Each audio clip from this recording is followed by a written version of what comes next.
क्या यूक्रेन से पाकिस्तान को एडवांस ड्रोन मिलने वाला है? शायद हाँ।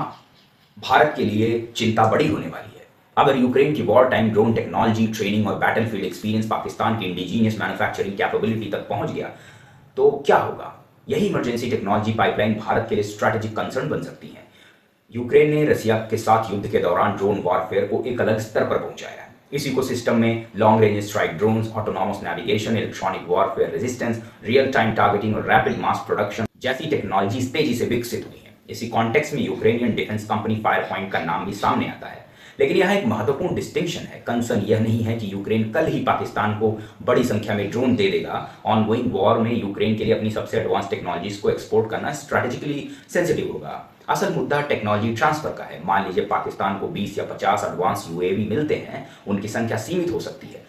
लेकिन अगर उसी प्लेटफॉर्म से पाकिस्तान को मिले design knowledge, propulsion technology, navigation algorithms, electronic warfare technologies, manufacturing processes और ऑपरेटिंग ट्रेनिंग, तो पिक्चर पूरी तरह बदल सकती है। इंपोर्टेड ड्रोन की संख्या सीमित हो सकती है, लेकिन local production capacity theoretically scale की जा सकती है।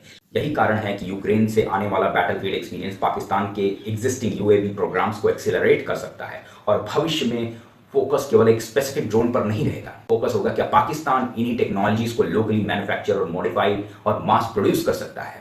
अब भारत के सामने सबसे बड़ा टेक्निकल चैलेंज है ड्रोन सैचुरेशन का। एक एक्सपेंसिव फाइटर एयरक्राफ्ट या सरफेस टू एयर मिसाइल की तुलना में स्मॉल यूएवी या लॉइटरिंग म्यूनिशन काफी सस्ता हो सकता है। अगर एक साथ बड़ी संख्या में ड्रोन्स भेजे जाएं तो ट्रेडिशनल एयर डिफेंस सिस्टम्स पर सैचुरेशन प्रेशर बनाया जा सकता है। इसके फ्यूचर एयर डिफेंस सिर्फ मिसाइल सिस्टम पर डिपेंडेंट नहीं रह सकता। इंडिया को एक लेयर्ड काउंटर यूएस आर्किटेक्चर की जरूरत है।